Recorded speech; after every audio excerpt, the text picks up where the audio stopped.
আমার নাম সালেহ। আমি পেশায় একজন মসজিদের ইমাম। আমার সঙ্গে এই ঘটনাটি ঘটেছিল যখন আমি মানিকগঞ্জের একটি মসজিদে ইমামতি করতাম। মসজিদটা ছিল একটি প্রত্যন্ত গ্রাম অঞ্চলে। আমি মানিকগঞ্জের একটা মাদ্রাসাতেই পড়াশোনা করে হাফেজ হয়েছি। আমি বেশ দরিদ্র ছিলাম বলে ওইখান থেকে আর কোথাও যাইনি, যার কারণে শুরুর দিক থেকে আমি ওইখানেই মূলত মসজিদে নামাজ পড়াতাম, আর টুকটাক পড়াশোনা যা করতাম সব ওইখানে ছিল। তখন আমার বয়স বেশি না, 22-23 বছর হবে। ওই সময় আমার সঙ্গে এরকম একটা আকস্মিক ঘটনা ঘটবে সেটা আমি নিজেও ভাবতে পারিনি। সাধারণত এরকম ঘটনা কারোর সঙ্গে তেমন ঘটে না, বা আমি ঘটতেও শুনিনি, কিন্তু আমার সঙ্গে যে এরকম একটা কাহিনী ঘটবে সেটা আমি বুঝতে পারিনি। ঘটনাটির সূত্রপাত ঘটে যখন আমি মাদ্রাসা থেকে আমার হুজুরকে বলি যে হুজুর, আমার একটা চাকরি লাগবে, কারণ ততদিন বাড়ি থেকে টুকটাক টাকা পয়সা এনে আমি এখানে পড়াশোনার খরচ চালিয়েছি। এরপরে তো আর বাড়ি থেকে আর যাওয়া যায় না, এখন তো বড় হয়ে গিয়েছি। আর আমার আব্বা একজন কৃষক হওয়ার কারণে তিনি টুকটাক যা পাঠাতেন তাই দিয়ে আমি চালিয়ে নিতাম, কিন্তু এখন নিজেকে একটা চাকরি ম্যানেজ করতেই হবে। আমার হাফিজি শেষ করার পরে চিন্তা করলাম একটা মসজিদে নামাজ পড়াবো। শুরুতে ওইখানকার একটা মসজিদে নামাজ পড়াতাম, তারপরে দেখলাম যে ওইখানকার ওই বেতনে আমার তেমন পোষাচ্ছে না বা হচ্ছে না। আমি তখন হুজুরকে বলে একটা মসজিদে নামাজ পড়ানোর ব্যবস্থা করে নিলাম। তবে হুজুর বললেন যে সেটা অনেকটা ভেতরের দিকে, গ্রামের সাইডে, তুমি কি সেখানে গিয়ে পড়াতে পারবা? আর ওইখান থেকে অনেকটা দূরে। আমি যে মাদ্রাসায় পড়তাম সেখান থেকে প্রায় 8-10 কিলো দূরে। তো সেহেতু আমাকে প্রত্যেকদিন ক্লাস করে তারপর ওইখান থেকে এসে নামাজ পড়ানো লাগতো, যার কারণে হুজুরকে বললাম আচ্ছা ঠিক আছে, সমস্যা নেই, আমি পারবো। আমি সকালবেলা ওইখান থেকে এসে এখান থেকে ক্লাস করব। আমি রাত্রেবেলা মসজিদেই থাকবো, আমার তো ক্লাস বেশিক্ষণ না, দুপুরের আগে আগে আমি চলে যাব, তাহলেই তো হয় নাকি। হুজুর বললেন আচ্ছা ঠিক আছে, আর তোমার মসজিদে এখানে থাকা খাওয়ার সমস্ত ব্যবস্থা আমি করে দিব। মসজিদের পাশে একটা কামরা আছে। মসজিদটা গ্রামের ভিতরে হলেও বেশ ভালো উন্নত মসজিদ, এবং এখানে আমাকে যে এরকম একটা ইমামতের দায়িত্ব দিবে আমি সেটা ভাবতে পারিনি। মসজিদের মুয়াজ্জিম এবং অন্যান্য সকলে দায়িত্বরত আছেন, এবং আমার বেতনটাও ভালো ধরলেন, কারণ তেনারা যখন জানলেন যে আমি বেশ দরিদ্র এবং টাকার প্রয়োজন, টাকা নিয়ে পড়াশোনা করছি, তখন তেনারা আসলে আমাকে এটা দিতে অ্যাপ্রুভ করলেন যে বেশি টাকা দিতে পারবেন। আমি প্রত্যেকদিন ফজরের আজানের কিছুক্ষণ আগেই উঠতাম। আমাদের এখানে আজান দেওয়ার জন্য আলাদা লোক ছিল, তিনি এসে আজান দিতেন। আজান শুনে আমি উঠে ফ্রেশ হয়ে তখন নামাজ পড়ানোর জন্য যেতাম। নামাজ পড়ানো শেষ করে আমি সকাল সকাল আমি ক্লাস করতে চলে যেতাম। ক্লাস শুরু হতো 7টা থেকে 12টা পর্যন্ত ক্লাস করে জোহরের আজানের আগ দিয়েই আমি মাদ্রাসাতে ফিরে আসতাম, মানে মসজিদে ফিরে আসতাম যেখানে নামাজ পড়াতাম। সেখানে আসার পর আমি দুপুরবেলা নামাজ পড়তাম, এবং তখন তো আর কোনো কাজ নেই, মসজিদের এখানেই থাকতাম। বিকেলবেলা এর সঙ্গে কথা বলতাম। এলাকার সকলে আমাকে একটু একটু করে ভালোবাসতে শুরু করলো। সকলে আমাকে বেশ আদর যত্ন করতো, বেশ ভালো কথা বলতো, আর আমি নিজেও খুব বেশি খারাপ কেউ ছিলাম না। আমি বেশ ভালোই ছিলাম, সকলের সাথে নম্র ব্যবহার করতাম, ভালো আচরণ করতাম, সকলের সৎ মানুষই মনে করতাম আমাকে। আমি মসজিদে এরকমভাবেই নিয়মিত নামাজ এবং আমার পড়াশোনা ব্যালেন্স করতাম। সন্ধ্যার পরে মানে এশার পরে আমি খাওয়া দাওয়া শেষ করে আমার মাদ্রাসা যে পড়া আছে সেই পড়া নিয়ে বসতাম, কারণ দিনের বেলা তো আমি সুযোগ পেতাম না। 12টা পর্যন্ত ক্লাস করতাম, আবার ওদিকে এসে দুপুরবেলা একটু খেয়ে দিয়ে ঘুমাতাম। তো সেহেতু আমাকে এশার নামাজের পর ছাড়া তেমন সুযোগ ছিল না যে আমি নামাজ পড়াবো বা নিজের পড়া পড়বো। আমি ওই সময়টাতে নিজের পড়া পড়তাম রাত্রেবেলা। এটা আমার যেন অভ্যাসে পরিণত হয়ে গিয়েছিল, কারণ পরের দিন গিয়ে তো আমাকে পড়া দিতে হবে, তাই না। রাত্রেবেলা নিজের পড়া পড়তাম, আর তাহাজ্জুদে নামাজ পড়ে তারপরে ঘুমাতাম। খুব বেশি রাত করতাম না, 11টা হয়তো সর্বোচ্চ, তারপর ঘুমিয়ে যেতাম। আর গ্রামাঞ্চলে রাত 11টা মানে ওই সময়টাতে অনেক বেশি রাত, সেহেতু আমি ওইরকমটাই করতাম, কারণ পড়াশোনা তো আমাকে দিতেই হবে। অনেকদিন শুরুর দিকে আমি ব্যালেন্স করতে পারতাম না, দেখতাম কি যে আমি মাদ্রাসায় পড়া দিতে পারতাম না, তো তখন ওইটাই চিন্তা করলাম। তো ওই সময়টাতেই এরকম আর ঘটনাটা আসলে আমার সাথে ঘটে। আমাদের যে মসজিদ ছিল, মসজিদের পাশে ছিল গোরস্থান। গোরস্থানটা বেশ উন্নত ছিল, তো আমি যে কক্ষে থাকতাম সেই কক্ষ থেকে গোরস্থানটা দেখা যেত। তো আমার কক্ষের সামনে একটা বারান্দা মতো জায়গা ছিল, এবং সেখানে টেবিল ছিল। তো আমি ওইখানটায় বসে পড়তাম, কারণ বেশিরভাগ সময় বিদ্যুৎ থাকতো না, তো আশেপাশে বাতাস থাকতো, একটু অন্যরকম ভালো পরিবেশ থাকতো, ঘরের ভিতরে গরম লাগতো। তো যার কারণে আমি বাইরে বসে ওইখানে বসে পড়তাম। টেবিল চেয়ার দেওয়া ছিল, একটা হারিকেন ছিল, সেই হারিকেনের আলোতে আমি বসে পড়তাম। মানুষ বলতো যে গোরস্থানে ভয় লাগে, গোরস্থান খারাপ জায়গা। আসলে গোরস্থান তেমন কোনো খারাপ জায়গা না, গোরস্থান বরঞ্চ ভালো জায়গা। আমার শুরুতে ভয় লাগলেও পরবর্তীতে কিন্তু আমার এই বিষয়টাকে ভয় লাগেনি তেমন। আমি গোরস্থানের পাশে বসে কিন্তু ওই যে আমার কোরআন তিলাওয়াত করতাম, আমার মাদ্রাসা মসজিদের পড়াগুলো পড়তাম। তো ওইগুলো পড়ছিলাম। তো এক রাত্রেবেলা, প্রায় 2 মাস কেটে গিয়েছে আমার ওইখানে। এক রাত্রেবেলা আমি হচ্ছে গিয়ে কারেন্ট চলে গিয়েছে, তাছাড়া আমার মাদ্রাসার পড়া পড়তে ভালো লাগছে না। মাঝে মধ্যে আমি কোরআন তিলাওয়াত করতাম, তবে সেটা আস্তে। আমার যে সবক ছিল সেই সবকগুলো দেখতাম কি যে সব ঠিকঠাক আছে কিনা। তো ওই রাত্রেবেলা আমি কিসের জন্য জানি না, পূর্ণিমা রাত ছিল, তারপর আবার গরম লাগছিল প্রচণ্ড পরিমাণে। আমার কেন যেন মনে হচ্ছিল যে আমি একটু কোরআন তিলাওয়াত করি। তো আমি কী মনে করি যেন ওই সময়টাতে সূরাতুল জিন পাঠ করতে লাগলাম। তো এই সূরাতুল জিন পাঠ করার কারণে এমনটা হয়েছে নাকি অন্য কোনো কিছু আমি জানি না, জিন আমি খুব উচ্চস্বরে পাঠ করতে লাগলাম। আশেপাশে বাতাস বইছিল, খুব সুন্দর লাগছিল কেন যেন। আমার কণ্ঠও খুব ভালো ছিল। দেখুন উচ্চস্বরে পাঠ করতে লাগলাম সূরাতুল জিন। তো এক মুহূর্তের জন্য আমার কাছে কেন যেন মনে হলো যে বাতাসে আচমকা একটা সুঘ্রাণ আমার নাকে ভেসে আসছে। আমাদের এই মসজিদের ভেতরে বা বাইরে আশেপাশে কোনো ফুল গাছ নেই যে ফুল গাছ থেকে সুঘ্রাণটা আসবে। তো আমার তখন কেন যেন একটু অন্যরকম মনে হতে লাগলো। তো আমি তখন আমার আশেপাশে খুঁজতে লাগলাম যে গন্ধটা কোত্থেকে আসছে। আমি তখন বন্ধ করে দিলাম। তো ওই টাইমে আমার কেন যেন মনে হচ্ছিল যে আমার আশেপাশে বা মসজিদের ওই প্রাঙ্গণে কেউ একজন বসে আছে। এটা আমার মনে হচ্ছিল, কারণ হচ্ছে গিয়ে হুজুররা অনেক কিছু বুঝতে পারে, অনেক কিছু জানতে পারে। তো আমার ঠিক তখনটাতে এরকম মনে হচ্ছিল যে আশেপাশে বোধহয় কেউ আছে।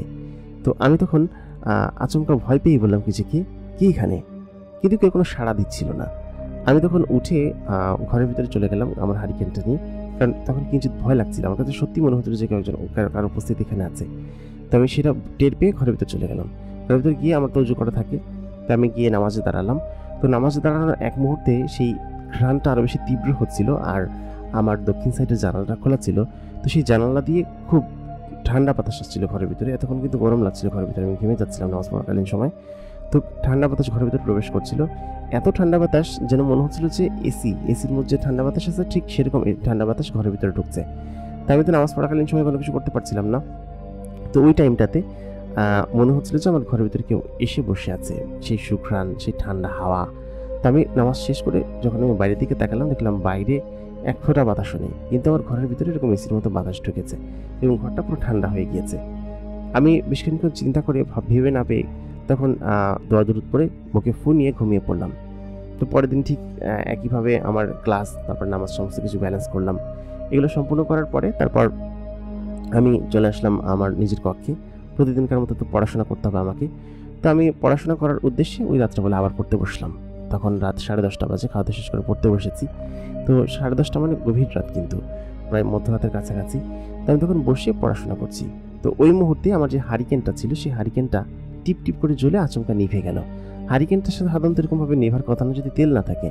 তো আমি ঝাঁকিয়ে দেখলাম যে হারিকেনে বেশ ভালোই তেল আছে, কিন্তু নিভে গেল কেন সেটাই বুঝতে পারলাম না। তো আমি ধরানোর জন্য উঠবো, ওই সময় কেন যেন মনে হচ্ছে যে আমার সামনে আমার 4-5 হাত দূরে কেউ একজন দাঁড়িয়ে আছে, কিন্তু আমি দেখতে পাচ্ছি না, কিন্তু আমি স্পষ্ট অনুভব করতে পারছি যে কেউ একজন আছে। তো আমি তখন দোয়া দুরুদ পড়তে লাগলাম মনে মনে। তারপর আমি বললাম, আমার সেই সুঘ্রাণটা কিন্তু নাকে ভেসে আসছে, খুব সুন্দর সুবাস। তো আমি তখন বললাম যে আমার আশেপাশে যদি কেউ থাকো আমাকে দেখা দাও। আমার সঙ্গে এরকমভাবে কেন মজা করছো তুমি তাড়াতাড়ি আমার আশেপাশে যদি থাকো দেখা দাও। কারণ আমি আন্দাজ করতে পারছিলাম যে সূরাতুল জিন পড়ার কারণে কেন যেন আমার আশেপাশে এরকম কোনো অদৃশ্য বস্তু ঘোরাফেরা করছে, এবং সেটা যে কোনো জিন, সেটা আমার প্রবল শঙ্কা জাগছে আর কি। তো জিন সম্পর্কে, তারপর জিন হাজির করা সম্পর্কে, এইসব সম্পর্কে আমি এক হুজুরের কাছ থেকে খুব ভালোভাবে শিখেছিলাম। তিনি আমাকে শিখিয়েছিল এরকম জিনিসগুলো। তো জিন যেরকমভাবে হাজির হবে সেটা আমি আসলে বিশ্বাস করতে পারছিলাম না যে আশেপাশে কেউ আছে। তো আমি তখন তাকে বললাম যে তুমি যদি কোনো জিন হয়ে থাকো তাহলে আমার সামনে হাজির হও, আমাকে এরকমভাবে ভয় দেখিও না, কারণ হচ্ছে আমি তোমাকে ইচ্ছে করে ডাকতে চাইনি। এটা আমি বলতে শুরু করলাম। তো ওই মুহূর্তে আমার চোখের সামনে কালো কোনো এক ধরনের অবয়ব থেকে আস্তে আস্তে সাদা অবয়ব হয়ে একটা অদৃশ্য ছায়ামূর্তি আমার সামনে এসে উপস্থিত হলো। তো তাকে হচ্ছে গিয়ে অন্ধকারে, যেহেতু জ্যোৎস্না ছিল বাইরে, অন্ধকারে খুব একটা বোঝা যাচ্ছিল না সে ছেলে নাকি মেয়ে বা কি সেটা বোঝা যাচ্ছিল না। তবে আমার সামনে যে কোনো একটা ধোঁয়া থেকে ছায়া তে পরিণত হয়েছে, কোনো মানুষের শরীরে পরিণত হয়েছে, সেটা আমি বুঝতে পেরেছি। তো আমি তখন কিঞ্চিত ভয় পেয়ে পেছনে সরে গেলাম। একে তো হারিকেন বন্ধ, জ্যোৎস্নার আলোতে খানিকটা দেখা যাচ্ছে। আর হচ্ছে গিয়ে আমি তখন আয়াতুল কুরসি পড়তে লাগলাম, খুব জোরে জোরে আয়াতুল কুরসি পড়তে লাগলাম। বললাম কি যে তুমি আমার কাছে কী চাও এবং এখানে কেন এসেছো? তো তখন একটা কণ্ঠ আমার কাছে ভেসে আসলো। কণ্ঠটা ছিল একটা মেয়ে কণ্ঠ। তো সেই মেয়ে কণ্ঠটি আমাকে বলল যে আসলে তুমি খুব সুন্দর করে কোরআন শরীফ তিলাওয়াত করো, যা কিনা আমার কাছে খুব ভালো লেগেছে। এই জন্যই মূলত আমি এখানে দাঁড়িয়েছি তোমার কোরআন শরীফ তিলাওয়াত শোনার জন্য। এবং এটা আজকে থেকে নয়, আমি প্রায় 2 দিন ধরেই এগুলো শুনছি। তো এই কথা বলার পর তখন আমি আসলে কিঞ্চিত ভয় পেয়ে গেলাম এবং আমি শিওর ছিলাম যে এটা কোনো আশরাফুল মাখলুকাত না, এটা অন্য কোনো জগতের কেউ। এবং যেহেতু কোনো মেয়ে কণ্ঠ, এত রাত্রেবেলা কোনো মেয়ে মানুষ এই মসজিদ প্রাঙ্গণে বা গোরস্থান প্রাঙ্গণে আসার সাহস কোনোদিন করবে না। তো আমি তখন তাকে বললাম যে তুমি কে এবং তুমি এখানে আমার কাছে কেন এসেছো, কী চাও আমার কাছে? তো সেই মেয়েটি বলল যে আমি একটা পড়ি, আমি একটা জিন এবং আমার নাম হচ্ছে হরিণা। আমি হচ্ছে গিয়ে এদিক দিয়ে যাচ্ছিলাম, তো ওই মুহূর্তে তোমার ডাক শুনে আমি এখানে আসি এবং তুমি দেখলাম যে তুমি খুব সুন্দর করে কোরআন শরীফ তিলাওয়াত করছো, যেটা আমার কাছে খুব ভালো লেগেছে, খুব শ্রুতি মধুর লেগেছে। এই জন্য মূলত আমি তোমার কাছে এসে তোমার এই জিনিসগুলো আমি শুনছি বা তুমি কী করছো সেটা দেখছি। তোমার কণ্ঠে এটা শুনতে আমার কাছে খুব ভালো লাগছে, এই জন্য আমি তোমার কাছে এসেছি। তো আমি তখন বললাম যে দেখুন, আপনি এখান থেকে চলে যান, আপনি তো কোনো আশরাফুল মাখলুকাত না, আপনি কোনো মানুষও না, আপনি চলে যান, আপনি এখানে থাকলে আমার ভয় লাগবে, আমার খারাপ লাগবে। তো মেয়েটি তখন বললো যে দেখুন আপনার নামটা কি জানতে পারি? তা আমি বললাম আমার নাম সালেহ। তা আমি বললাম কি যে আপনি এখান থেকে চলে যান। তো সেই পরি মেয়েটি, যার নাম ছিল হরিণা, তো সেই হরিণা বললো যে দেখুন আমি আপনার কোনো ক্ষতি করতে আসিনি এখানে, বা আমি যদি আপনার ক্ষতি করার হতো তাহলে তখন করে ফেলতাম। কারণ জিনেদেরকে ডাকলে বা জিনেদের শরণাপন্ন হলে কোনো মানুষ যদি জিনকে দেখতে পায় আর সেটা যদি তাদের নিয়মের বিরুদ্ধে যায়, তাহলে সেই মানুষটার ক্ষতি করে। তো আমি তো 2 দিন আপনার কোনো ক্ষতি করিনি, তাই না? বা আপনাকে দেখাও দিইনি বা কোনো ক্ষতি করার চেষ্টা করিনি, বরঞ্চ উপকার করেছি। আপনার গরম লাগছিল, আমি ঠান্ডা হাওয়া বইয়ে দিয়েছি, তারপর আপনার সমস্ত কিছু করেছি আপনার শুধুমাত্র আপনার কণ্ঠে কোরআন তেলাওয়াত শোনার জন্য, তাই না? তো এই কথা বলার পর আমি বললাম কি যে তাহলে এগুলো আপনি করেছিলেন, কিন্তু কেন? তো সেই পরি মেয়েটা বললো আমি জানি না, তবে আপনার কণ্ঠে কোরআন তেলাওয়াত শুনতে কেন যেন আমার ভালো লাগে, এই জন্য মূলত আমি দাঁড়িয়েছি এখানে, মূলত ভালো লাগে এই জন্য, তাছাড়া অন্য কোনো কারণ নেই। এই কথা বলতেই আমি তাকে বললাম যে এটা কোনো কারণ হতে পারে যে আপনি আমার কাছে এরকমভাবে এসেছেন, এসে এরকম কথা বলছেন? তো ওই পরি মেয়েটা বললো যে হতে পারে, কারণ হচ্ছে কার কখন কোন জিনিস ভালো লেগেছে সেটা তার কেউ জানে না। তবে আমি আপনাকে বিরক্ত করব না বা বিরক্ত করার জন্য আসিনি, আর সেরকম সময় হয়তো আমার নেই। তবে আমি আপনার কণ্ঠে একটু কোরআনের আয়াত শুনতে চাই, যা আমার কাছে খুব ভালো লেগেছে। আপনি সেটা শোনান আমাকে, তারপর আমি চলে যাব। তবে প্রথমে কিছুটা ভয় পেয়েছিলাম, তারপর সে আমাকে আমার কাছে এগিয়ে এসে আমার পাশে থেকে চেয়ার টেনে বসলো। তো আমি তাকে অন্ধকারে খুব বেশি দেখতে পাচ্ছিলাম না, আমার হারিকেন জ্বালানো ছিল না। তো আমি তখন হারিকেন জ্বালাতে যাচ্ছিলাম, তো সেই পরি মেয়েটা বললো হারিকেন জ্বালানোর দরকার নেই, আপনি না জ্বালিয়েই বলুন, আমি আপনার কোনো ক্ষতি করবো না। আলোতে আমাদের খারাপ লাগে, এই জন্য আমরা আলোতে খুব একটা আসি না। তাই বললাম আচ্ছা ঠিক আছে। তো মেয়েটি আমার সামনে বসেছিল, মেয়েটির গা থেকে সেই সুঘ্রাণটা আসছিল এবং আমি এখন সোর্সটা বুঝতে পারলাম যে এটা তার গা থেকে আসছে। তো আমি তখন বসলাম, এখানে একটু ভয় লাগছিল।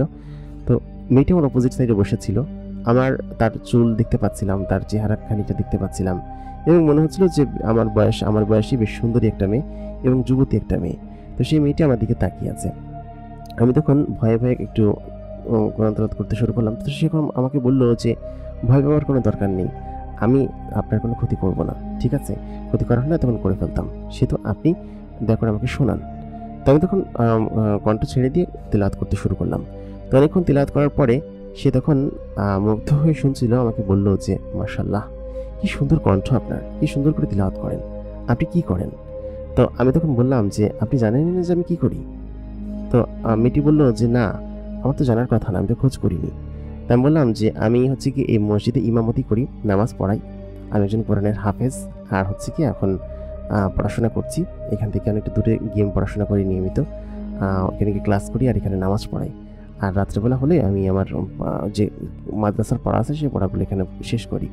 তো ওই মাঝে মধ্যে ওই মুহূর্তে আমি ঘড়ির দিকে তাকিয়ে দেখি অনেক রাত হয়ে গেছে, এখন যদি আমি না ঘুমাই তাহলে তো উঠতে অনেকটা দেরি হয়ে যাবে, ফজরের সময় আমার তখন ঝিমাতে হবে, আমার ক্লাসে গিয়েও ঝিমাতে হবে। তো কথা বলার পর আমি বললাম যে আচ্ছা ঠিক আছে, আমি যেতে হবে, আমাকে তাহাজ্জুদে নামাজ পড়ে ঘুমাতে হবে। তো মেয়েটি বললো যে আপনি তাহাজ্জুদে নামাজ পড়েন, সেটা দেখে আমার খুব ভালো লাগলো। আপনি যে এত কষ্ট করেন, এত কষ্ট করে চাকরি বাকরি করছেন নিজের পড়াশোনার খরচ চালানোর জন্য, খুব ভালো লাগলো আমার কাছে। আমি আপনাকে কিছু খাবার দিতে চাই, আপনি এগুলো গ্রহণ করুন। আমি আপনার জন্য নিয়ে এসেছিলাম। আমি দেখেছিলাম যে আপনি রাত্রেবেলা কিছু না কিছু খান, তো এগুলো আমি আপনার জন্য নিয়ে এসেছি। তো আমি দেখলাম 2 থেকে 3 কৌটা ভর্তি এক ধরনের ফল। সেই ফলগুলো অদ্ভুত রকমের এবং 1 কৌটা ভর্তি মিষ্টি। তো সেই মিষ্টিগুলো আমাকে দিয়ে গেলাম। বললাম যে এগুলো কিসের জন্য? তো সে বলল যে আমি দেখেছি যে আপনি রাত্রেবেলা ক্ষুধা লাগে, 2 একটা কিছু খান পড়াশোনার সময়, তো এই জন্য আমি এটাকে আপনাকে উপহারস্বরূপ দিয়ে গেলাম, আপনি রাখুন এটা। তো এটা আমার কাছে দিয়ে সেই মেয়েটা আশ্চর্যজনকভাবে আমার চোখের সামনে থেকে গায়েব হয়ে গেল। তো আমি তখন তো কিছু বুঝতে পারিনি, আর এটা সত্যি নাকি মিথ্যা আমি কিছুই বুঝতে পারছিলাম না।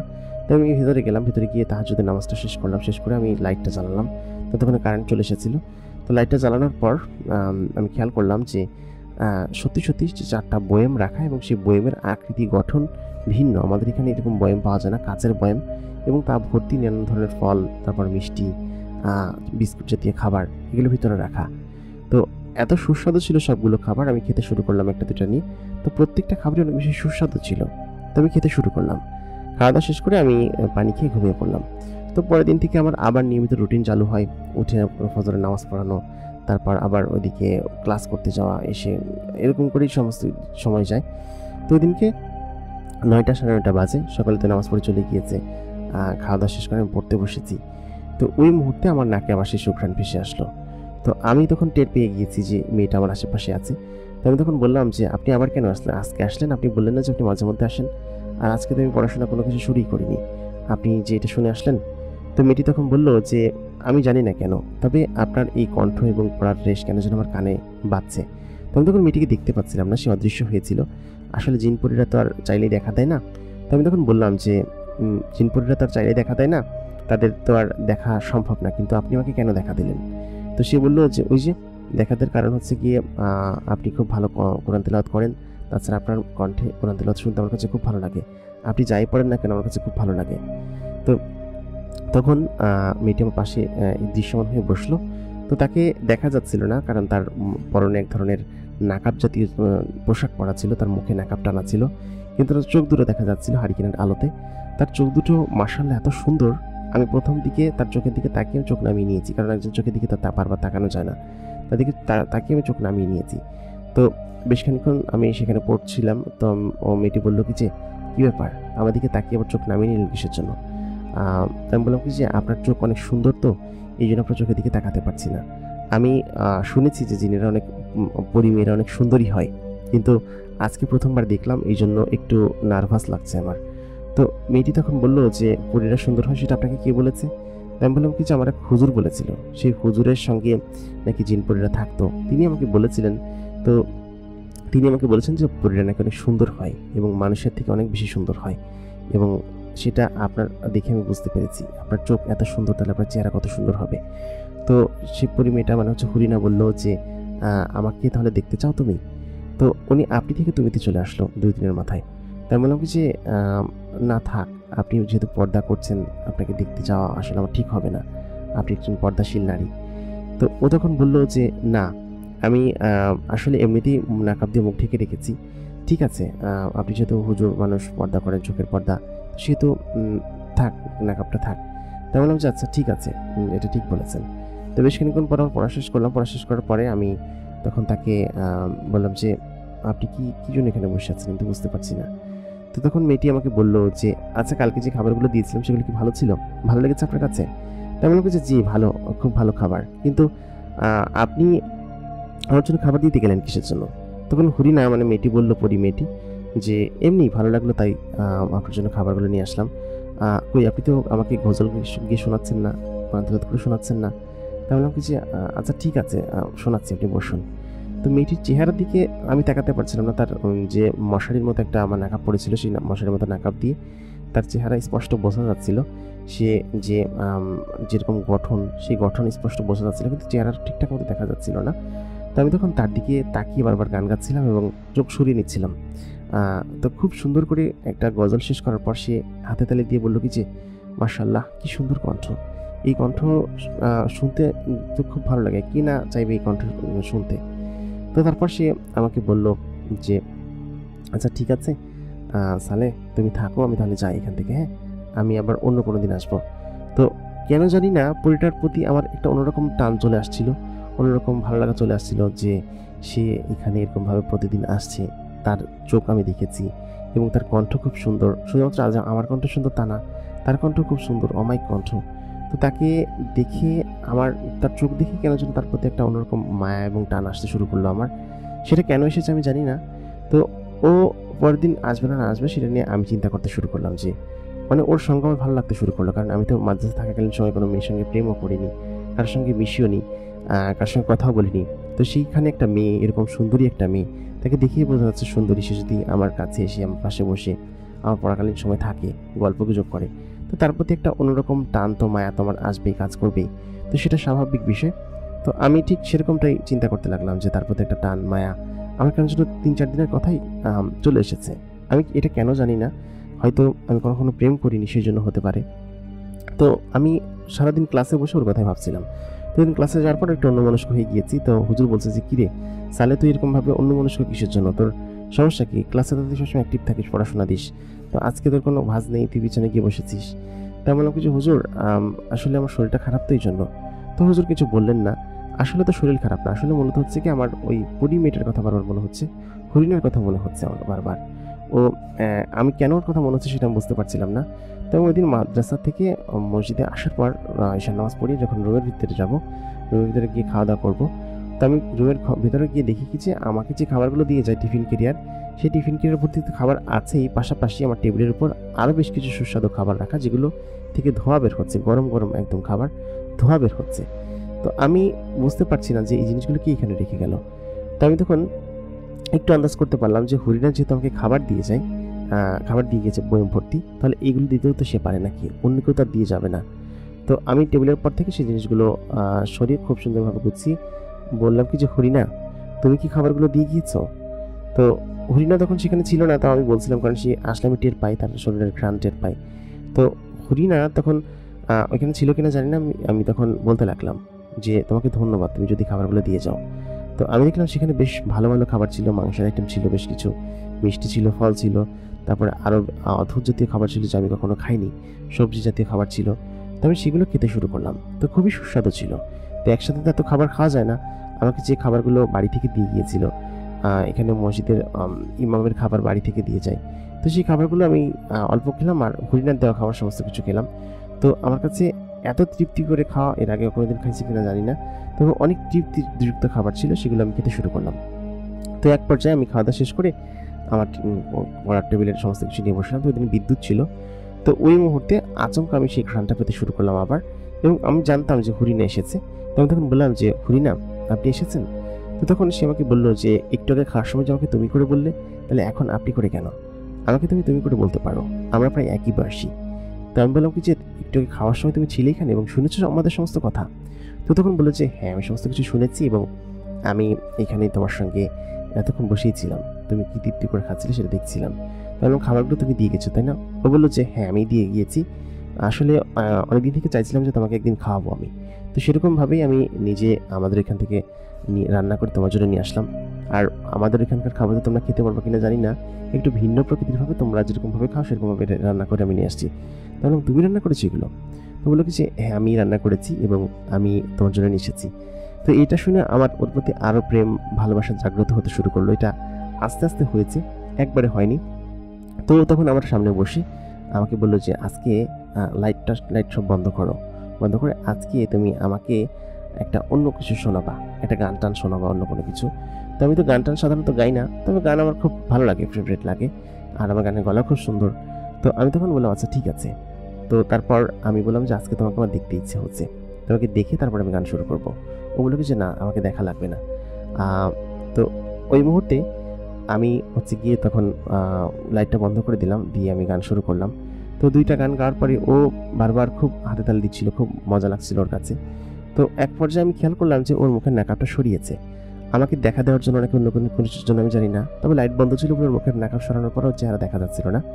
তো আমি তখন আচমকা হচ্ছে কি লাইট জ্বালালাম, আমি লাইট জ্বালানোর পর আচমকা আমি ওর দিকে তাকিয়ে, সত্যি কথা ভাই আমি বলছি, এত সুন্দরী মেয়ে আমি জীবনে কোনোদিন দেখিনি। মানে একদম ডানা কাটা পরি যেরকম হয় এইরকম পরিমাণ সুন্দরী, তার শরীরে কোনো মেকআপ নেই, তার নাক চোখ মুখ যেন সব নিজের হাত তৈরি করেছে কেউ একজন, খুব যত্ন সহকারে এরকম করে। তো তখন সেখানে একটা লজ্জা পেয়ে গেল, মুখটা নিচে নেমে ফেললো। তো আমি তখন বললাম যে মাশাআল্লাহ, কি সুন্দর তুমি। তো কথা বলার পরে বললো কি যে পরীর একটি সুন্দরী হয়, তবে তুমি তো কম সুন্দর না। তাই বললাম পুরুষ মানুষের সুন্দর কিসের, আমি তো পুরুষ মানুষ, কালো হলেও কি আর না হলেও কি। তো সে বললো যে এমনিতেই তুমি আমাকে এসব বলছো তাই না, আমি মোটেই সুন্দরী না। তাই বললাম যে না সত্যি পরীরা তুমি অনেক সুন্দর এবং তোমাকে আমার খুব ভালো লাগে। তো এই কথা বলার পর সে আমাকে বললো যে আমার চেহারা দেখে নাকি আমার গুণ দেখে। তাই বললাম কি যে না, তোমার সাথে এমনিতেই কথা বলতে আমার ভালো লাগে, তোমার চেহারা তো আমি এতদিন দেখিনি, আজকেই দেখলাম। তো আমি বললাম যে তুমি খুব সুন্দর। তো ওখানে একটা লজ্জা পেলো। তারপর আবার সেই গানের আসর শুরু হলো, গান গজল এগুলো আমি গিয়ে ওকে শোনালাম। তো এরকম করে প্রত্যেক দিনই প্রায় ওকে গান গজল নানান জিনিস গিয়ে শোনাতাম। ও আমার কাছে আসতো, গল্প করতো, কথা বলতো। তো ও আমার প্রেমে পড়েছে কিনা জানি না, তো আমি কিন্তু ওর প্রেমে গভীর হয়ে পড়ে গিয়েছি। কারণ হচ্ছে গিয়ে আমি এর আগে কখনো প্রেম করিনি কারোর সঙ্গে। দ্বিতীয়ত হচ্ছে গিয়ে কোনো মেয়ের সঙ্গে তেমন কথা বলিনি। এ এসেছে আমার সঙ্গে মেলামেশা করছে, খুব সুন্দর এবং আমার জন্য সমস্ত কিছু করছে, আমার জন্য বেশ যত্নশীল। এক রাতের ঘটনা, যত্নশীলের কথা যেহেতু আসলো, রাতের ঘটনা, আমি শুয়ে আছি, বাইরে প্রচণ্ড পরিমাণ বৃষ্টি হচ্ছে, আমার ঘরে কোনো কাঁথা নেই মানে গায়ে দেওয়ার জন্য, খুব শীত লাগছিল। তো চাদর উঠায় যে গায়ে দিব, সেই চাদরটা পর্যন্ত আমার বিছানায় হচ্ছে গিয়ে ময়লা হয়ে আছে, চাদরে বেশ বালি টালি করা। তো আমি সেই চাদরটা বাধ্য হয়ে গায়ে দিয়েছিলাম। তো গায়ে দিয়ে আমি শুয়ে আছি, প্রচণ্ড পরিমাণ ঝড় বৃষ্টি হচ্ছে, বাইরে ঠান্ডা, খুব বাজে পরিবেশ। তো ওই মুহূর্তে আমার শরীরের মধ্যে আমি আচমকা খেয়াল করলাম যে কেউ একজন আমার শরীরের চাদর টেনে দিচ্ছে। তো আমি তখন বললাম কে? তো হরিণা তখন বললো যে আমি। আর ওর গায়ের সে ঘ্রাণ আমি পাচ্ছিলাম। তো বললাম যে তুমি এই রাত্রবেলা কোথেকে আসলে? ও তখন বললো যে আমি দেখলাম যে তুমি বেশ কষ্ট পাচ্ছ এখানে ঠান্ডায়। তো আমি বললাম যে আমি যে কষ্ট পাচ্ছি সেটা তুমি কীভাবে দেখলে? তুমি এখানে এসেছো কখন? ও বললো কি যে আমি এসেছি ঝড় হওয়ার আগে এসেছি। তারপর হচ্ছে কি আমি দেখলাম তুমি কষ্ট পাচ্ছ, আমি এখানেই ছিলাম। তুমি আজকে পড়াশোনা করোনি, সম্ভবত তোমার শরীর খারাপ করছে তাই না? তাহলে কিছু পড়াশোনা করবো কীভাবে? এখানে তো বিদ্যুৎ নেই, তারপর হাঁড়ি কেনার তেল নেই, আর হচ্ছে কি বাইরে বসে তো পড়তে পারবো না ঝড় বৃষ্টির মধ্যে, এই জন্য শুয়ে পড়েছি আজকে। তো তুমি এত রাতের বেলা আর ব্ল্যাঙ্কেট এই চাদরটা কোত্থেকে নিয়ে আসলে বৃষ্টির মধ্যে? ও তখন বললো আমি গিয়েছিলাম আমাদের এখানে, সেখানে গিয়ে আমি নিয়ে আসলাম তোমার জন্য এটা। তো দেখলাম ও বেশ খানিকটা ভিজে গিয়েছে। তো বললাম তুমি তো ভিজে গিয়েছো, তুমি একটু ফ্রেশ হয়ে নাও। তো আমি উঠে ওকে আমার গামছাটা দিলাম, দিয়ে বললাম কিছু একটু ফ্রেশ ট্রেশ হয়ে তারপর বৃষ্টি থামলে এখান থেকে চলে যাও। ঠিক আছে? ও বললো কি যে না আমি এখন এরকম অবস্থাতে চলে যাই। আমি বললাম ঠান্ডা লাগবে তো তোমার, তুমি এরকমভাবে চলে যাচ্ছ, তুমি বসো তো। তো আমি ওর নিজের হাতে মাথা মুছে দিলাম। তো তখন লজ্জা পাচ্ছিল, বুঝতে পারছিলাম, আমার নিজের কাছে করতে ভালো লাগছিল, কারণ ওকে যে আমি ভালোবেসে ফেলেছি ততদিনে, ওর জন্য এটা করতে আমার খুব খারাপ লাগছিল না, খুব ভালোই লাগছিল। হরিণার দিক থেকে কি আমি জানি না। তো ওটা যখন করছিলাম ও আমার দিকে তাকিয়েছিল, কোনো কিছু বাধা দিচ্ছিল না। তো করার পর আমি বললাম যে তোমার জামাকাপড় ভিজে গিয়েছে, হাত টাত সব মুছে দিলাম। বললাম যে তুমি এখানে বসো, বৃষ্টি থামলে চলে যাও। তো আমি তখন শুয়ে আছি আর ও বসে আছে। আমরা তো প্রায় রাতে গল্প করি বসে বসে। তা আমি ওর সঙ্গে গল্প করছিলাম, গল্প করতে করতে এক পর্যায়ে আমি যে কখন ঘুমিয়ে পড়েছি আমি জানি না। তো আমার ঘুম ভাঙলো ফজরের আজানের খানিকক্ষণ আগে। তো আমি দেখলাম কি যে হরিণা আমার পাশে শুয়ে আছে। তো এটা আমি বিশ্বাসই করতে পারিনি যে ও আমার পাশে এরকমভাবে শুয়ে থাকবে। মাঝখানে কোলবালিশ দেওয়া ছিল, আমার পাশে শুয়ে আছে এবং ঘুমাচ্ছে, সেটা আমি দেখলাম। তো আমি উঠে ওকে বিরক্ত করলাম না, আমি উঠে ওর গায়ে চাদরটা দিয়ে আমি উঠে চলে আসলাম। তো ওর শরীরটা একদম দুধে আলতা সাদা। তো ওর কোমর বের হয়েছিল, যেরকমভাবে শুয়েছিল ঘুমায় থাকলে যেরকম হয় আর কি। তো আমি তখন লজ্জা পেয়ে উঠে চলে আসলাম। উঠে আমি তখন মসজিদের ভিতরে গেলাম নামাজ পড়ার জন্য। তো ওর প্রতি তো আমার ভালোবাসাটা তীব্র।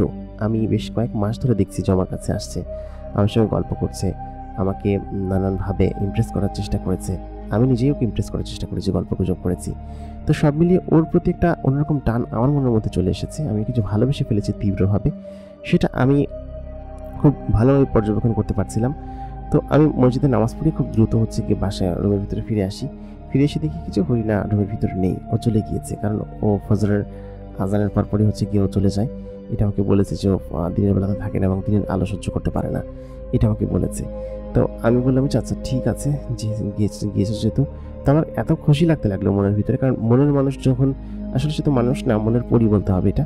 তো মনের পরি যখন নিজের মন মতো সমস্ত কিছু করে, নিজেকে এত পরিমাণ ভালোবেসে, আর কালকে রাত্রের সঙ্গে ঘুমিয়েছি, তো আমার কাছে মনে হচ্ছে যে ইস কি একটা সুযোগ মিস করেছি। কালকে যদি ও আমার পাশে শুয়ে গল্প করতো, বসে বসে ওকে নিয়ে গল্প করেছি, ওকে যদি বলতাম যে তুমি শিশু, তো সম্ভবত শরীর খারাপ করছিল, বসে শুয়েছে।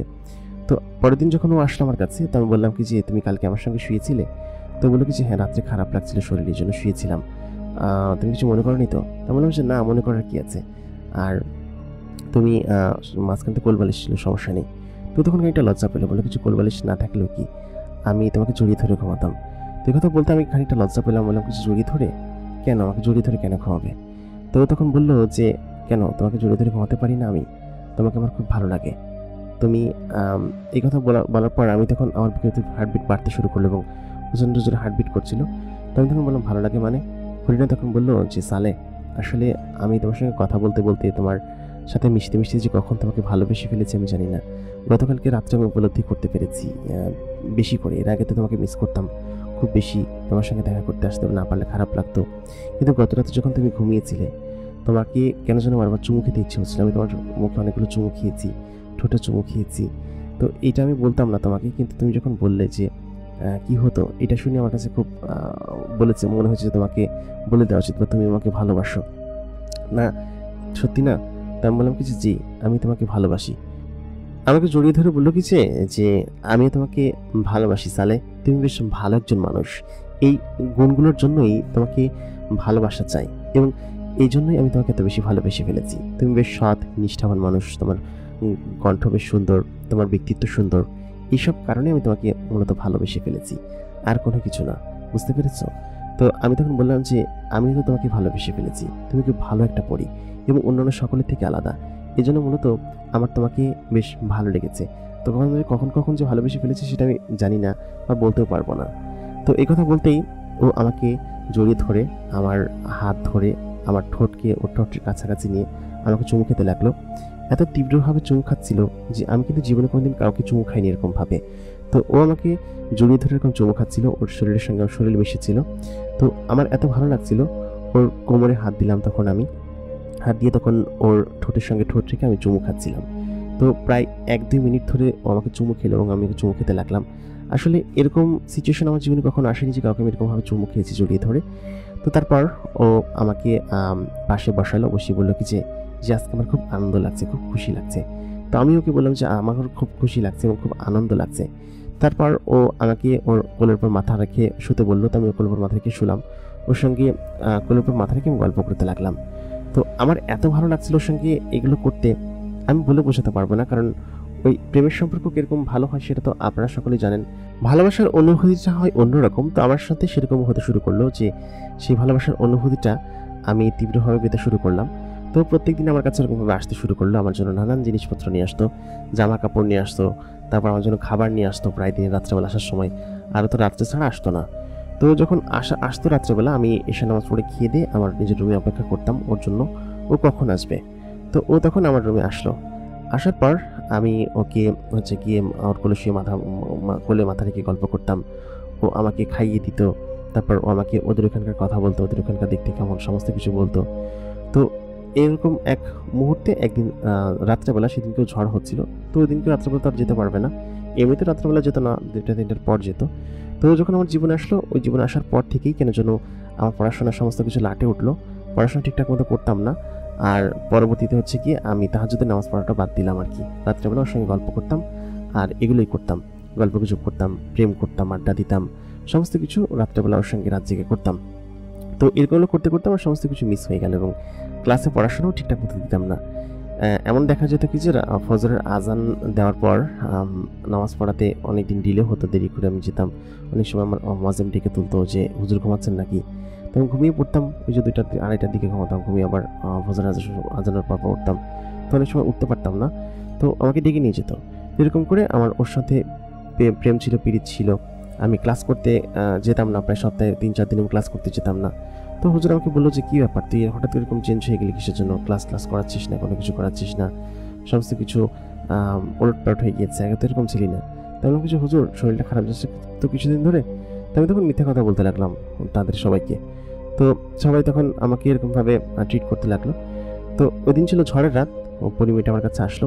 তো আসার পর আমি কেমন কেমন করে ওর সঙ্গে হচ্ছে গিয়ে ঝড়ের রাত ছিল যেহেতু, তো আমরা একই কাঁথা নিচে শুয়েছিলাম, শুয়ে গল্প করছিলাম। তো গল্প করার এক পর্যায়ে ওর শরীরের দিকে আমার হাত যায়। তো আমরা যেহেতু ইয়াং ছিলাম, তো তো এই কথাটা না বললেই নয়, যেহেতু ইয়াং ছিলাম আমি, তো ইয়াং থাকার কারণে আমি হচ্ছে কি তখন ওর প্রতি আকৃষ্ট হয়ে পড়ি। এবং সেই রাতে কীভাবে এরকম হয়ে যায় আমি বুঝি না, ওর প্রতি আকৃষ্ট হয়ে পড়ি এবং তখন ওকে চুমু খেতে শুরু করি এবং এক পর্যায়ে ওর শরীরের প্রতি আমার আকর্ষণ বোধ চলে যায়। তো ওর শরীরের প্রতি আকর্ষণ বোধ যাওয়ার পরে কী হতে পারে সেটা তো আপনারা আন্দাজ করতেই পারছেন। তো ওকে আদর করতে শুরু করি। তো এক পর্যায়ে ওর মধ্যে আমার মধ্যে শারীরিক সম্পর্ক হয়ে যায়। তো আসলে এক রুমের ভিতরে একটা যুবক ছেলে এবং যুবতী মেয়ে থাকলে যা হয় আর কি, তো সেরকমটাই আমি নিয়ন্ত্রণ করতে পারিনি। তো আমার এখন খারাপ লাগে যে আমি সেই সময় কি কাজটাই না করেছিলাম। তো সেটা যদি ওকে বিয়ে করতাম তাহলে হয়তো করলে কোনো সমস্যা ছিল না, আর আমাকে চিন্তা করতে হতো যে আমি একজন ইমাম এবং মাদ্রাসায় পড়াই। তো সব মিলিয়ে আমি তখন ওর সঙ্গে ওই রাত্রেবেলা আমাদের শারীরিক সম্পর্ক হয়ে যায় এবং এক প্রকার ওর সঙ্গে এরকম মেলামেশা করি। তো মেলামেশা করার এক পর্যায়ে আমি যখন কেউ আমাকে ডাকতে আসি, তো আমি তখন ওর বুকের উপরে শুয়েছিলাম, আমরা দুজনেই উলঙ্গ ছিলাম।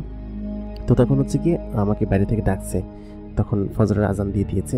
তো আজান দিয়ে দিয়েছে, আজকে পর্যন্ত পরিমেয়টা আমাকে এখান থেকে চায়নি। তো আমি তখন উঠে ওকে উলঙ্গ দেখে আমার নিচে গিয়ে নগ্ন দেখি, তখন আমি ভয় পেয়ে যাই যদি কেউ এসে দেখে ফেলে। তখন ওকে আমি ডাক দিই এবং আমার সামনে কাপড় চোপড় চেঞ্জ করে। তো ওকে আমি তো আলো অবস্থায় দেখিনি, তো আলো অবস্থায় ওকে দেখে তো আমার একদম মাথা খারাপ হয়ে যায় যে এটা কী হয়েছে ওর সঙ্গে, বা ওর সম্পূর্ণ শরীর আমি দেখে ফেলেছি তখন। তো তখন ও ওখান থেকে চলে যায় এবং আমাকে চুমু খেয়ে এক প্রকার গায়েব হয়ে যায়। তো আমাকে তো উঠে গোসল করতে হবে। তো আমাকে মুয়াজ্জিম সাহেব বলে কি যে, মিয়াম সাহেব আপনি কিন্তু এবার এক্সট্রিম লেভেলে করে ফেলছেন, কারণ হচ্ছে কি আপনাকে প্রত্যেকদিন ডাকবে কে এবং ডেকে এগুলো করবে কে? তো আমি বললাম কি আচ্ছা ঠিক আছে আমি আসছি। তো আমি তখন ওখানে উঠে গোসল করলাম। উঠে গোসল করা দেখে আমাকে মুয়াজ্জিম সাহেব আমাকে বললেন যে আপনি উঠে গোসল করলেন কিসের জন্য, রাত্রেবেলা কী করেছেন? তো ওনারা তখন আমাকে বললেন কি যে আপনার মতো ইমাম আমাদের দরকার নেই, রাত্রেবেলা নিশ্চয়ই খারাপ কোনো কিছু করেছেন, মানে ওইটা বোঝাচ্ছে আর কি। তো আমি বললাম কি যে আমি খারাপ কোনো কিছু করিনি। তারপরে হুজুর সকালে কমপ্লেন দিয়েছে আমার নামে অনেকবার। তো ঝড় বৃষ্টি ছিল যদিও। তো তারপর আমাকে আর কি ওইখান থেকে বের করে দেওয়া হলো। তো বের করে দেওয়ার পর আমি মাদ্রাসায় এখানে চলে আসলাম, মাদ্রাসাতে আবার থাকতে শুরু করলাম। তো ওই পরিমেয়টা তখন নিয়মিত আমার সঙ্গে আগের মতো দেখা করতে পারতো না। তো এটা আমারই ভুল ছিল যে তার সঙ্গে এখানে সমস্ত কিছু ব্যালেন্স করে চলা উচিত ছিল। সেটা ব্যালেন্স করে চলতে পারছিলাম না, আমার স্বাস্থ্য ভেঙে যায়, সমস্ত কিছু পরিবর্তন হয়ে যায়। তো এক পর্যায়ে এরকম করে আমার মাদ্রাসা এখানে আসার পর আরও 2-3 মাস তার সঙ্গে আমার কাটে। তার সঙ্গে গল্পগুজব করি। আমার সঙ্গে তার সঙ্গে নিয়মিত দেখা হতো না, কারণ মাদ্রাসায় এখন আমি অনেকের সঙ্গে থাকতাম, আমি বাইরে এসে দেখা করতাম। তো হুজুর কেন যেন বিষয়টা একটু আঁচ করতে পারে যে আমি হয়তো কোনো কারোর সঙ্গে প্রেম করছি বা কোনো কিছু করছি, কারণ আমি যেরকম ছেলে সেরকম থেকে ভিন্ন রকমভাবে চলাফেরা করছি, পড়াশোনা দিচ্ছি না, রাত্রেবেলা ঘুমাচ্ছি না ঠিক মতো, তারপর দিনের বেলা ঝিমাচ্ছি, দেখলে তো বোঝা যায় অনেক কিছু। তো ঠিক তেমনটাই হতে শুরু করলো আমার সঙ্গে এবং আমি তখন হুজুর বুঝে ফেললো যে আমার সাথে কোনো কিছু একটা আছে। তো ওই অমতো পর্যায়ে একদিন পরীটা আমার কাছে আসলো, এসে বললো কি যে তুমি এখন আমাকে আগের মতো সময় দিচ্ছ না, আমার কেন যেন সমস্ত কিছু অন্যরকম লাগছে, তোমাকে আমি আগের মতো করে কাছে পাচ্ছি না। তো এই মুহূর্তে ওর সঙ্গে আমার যোগাযোগ ব্রেকডাউন হতে শুরু করলো, কারণ হচ্ছে গিয়ে এমনিতে আমার স্বাস্থ্য ভেঙে গিয়েছে, হুজুর এদিকে সমস্ত কিছু টের পেয়েছে, বুঝতে পেরেছে। তো পরিমেয়টা আমার সঙ্গে এসে আমার সঙ্গে কোনো খারাপ আচরণ করেনি বা আমাকে খারাপ কোনো দিকে করেনি যে এরকম করতে হবে। তো সব কিছুই আমাদের ইচ্ছাতে হয়েছে এবং ভালোবাসি যেহেতু দুজনকে, তো সেটা এগুলো হতেই পারে প্রেমের মধ্যে। তো হুজুর তখন আমাকে বলতে শুরু করে যে তুমি কি করছো? তো হুজুর একদিন আমাকে ফলো করার পরে আমাকে দেখতে পায় যে আমি এরকম অদৃশ্য কোনো কিছুর সঙ্গে কথা বলছি এবং হুজুর বুঝতে পারে যে সেটা একটা জিন। তো হুজুর তখন সেই জিনটাকে ধরে ফেলে বলে কিছু তুমি ওর সঙ্গে কেন দেখা করতে আসছো? তো তখন আচমকা গায়েব হয়ে যায় এবং গায়েব হয়ে গিয়ে বলে কি যে আমি ওকে ভালোবাসি, তাই বলে এখান থেকে চলে যায়। তো হুজুর তখন বুঝতে পারে এবং আমাকে বলে যে তুমি এরকমটা কেন করেছো? তো হুজুরের সঙ্গে তখন আমি খারাপ আচরণ করে বসি, বলি কি যে না, এটা আমি ওকে ভালোবাসি এবং ওর সঙ্গে আমি চলে যাব, ওর সঙ্গে আমি থাকবো, তোমরা বলার কে? তো এই কথা বলার পর হুজুর তখন রেগে যায় এবং রেগে গিয়ে বলে কি যে এতদিন পর এই কথা বলছো তুমি? তো হুজুর তখন বুঝতে পারে যে আমার মধ্যে হয়তো এরকম হিতাহিত জ্ঞান নেই বা ওই পরিমেয়টা হয়তো আমাকে সমস্ত কিছু পরিবর্তন করে ফেলেছে, আমাকে চেঞ্জ করে ফেলেছে। তো তারপর এরকম করে সেই পরিমেয়টা আমার কাছে আসতো, কিন্তু হুজুর দেখে বুঝে ফেলতো।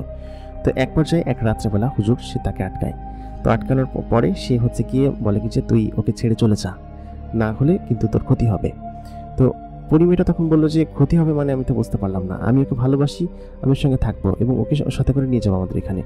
তো ওই পরিমেয়টা তখন বললো যে না, আমাকে ওকে নিয়ে যেতে দে, আর ও আমার হাজবেন্ড, আমি ওকে সাথে করে নিয়ে যাবো। তো আমি বললাম যে আমি ওর সাথে চলে যাব। হুজুররা তখন আমাকে আটকালো এবং পরিমিটাকে বেঁধে ফেললো সেখানে দোয়া দরুদ দিয়ে। তো বেঁধে ফেলে বললো কি যে তুই যেতে পারবি না, কারণ হচ্ছে কি তুই একজন মানুষ আর ও একজন পরী, ও চলে যাক, তুই ওর কাছে কোনোভাবে যেতে পারবি না। তো ওই পরিমিটা তখন চিৎকার চেঁচামেচি করতে শুরু করে এবং বলে কি যে আমাকে যেতে দিবি না, আমাকে ওকে সাথে করে নিয়ে যেতে দিবি না, আমাকে ভালোবাসি, ওকে নিয়ে যেতে দে। তো হুজুররা কোনোভাবেই এটা করতে দেয় না এবং তখন ওই রাত্রেবেলা সেখানে দোয়া দরুদ করে তাবিজ টাবিজ করে ওই পরীটাকে এখান থেকে যাওয়ার জন্য বাধ্য করে। তো পরীটা যাওয়ার সময় বলে যে যে ঠিক আছে আমি চলে যাচ্ছি, আমি হয়তো আর কোনোদিন আসবো না, কিন্তু একদিন পস্তাবি তুই, সালে তুই একদিন পস্তাবি এবং তুই আমাকে এরকমভাবে তাড়িয়ে দিলি, তাই না? তো এই কথা বলে আমার উপর রাগ করে, তখন রাগ করেছে কিনা জানি না, তখন আমি প্রায় পাগলের মতো হয়ে যায়। তখন আমি চিৎকার চেঁচামেচি করতে থাকি যে হরিনা তুমি যেও না, আমাকে ছেড়ে এরকমভাবে যেও না। তো এরপরে সে আমাকে বলে কি যে আমি আমার পেটে তোর সন্তান নিয়ে যাচ্ছি এবং এই সন্তানের পরিচয় আমি কোনোদিন দিব না এবং তোর কাছে কোনোদিন নিয়ে যাবো না, তুই এরকমভাবে থাক, তুই আমাকে এখন এদেরকে দিয়ে তাড়াচ্ছিস, তাই না?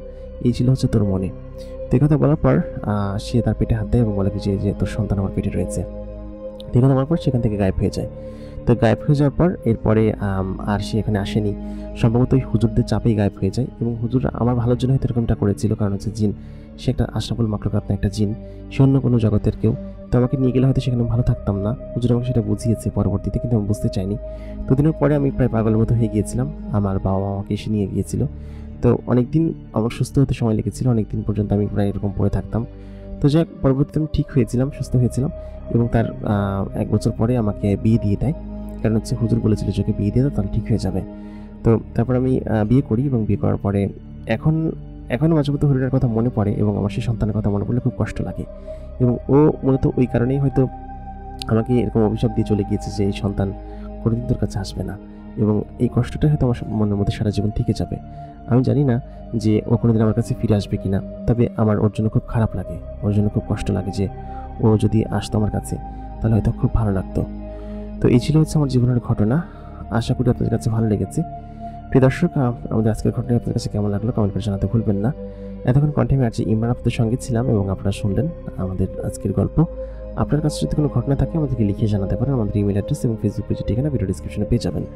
দেখা হচ্ছে পরবর্তী এপিসোডে নতুন কারো জীবনের ঘটনা নিয়ে। ততক্ষণ পর্যন্ত সকলে ভালো থাকবেন, সুস্থ থাকবেন। খোদা হাফেজ।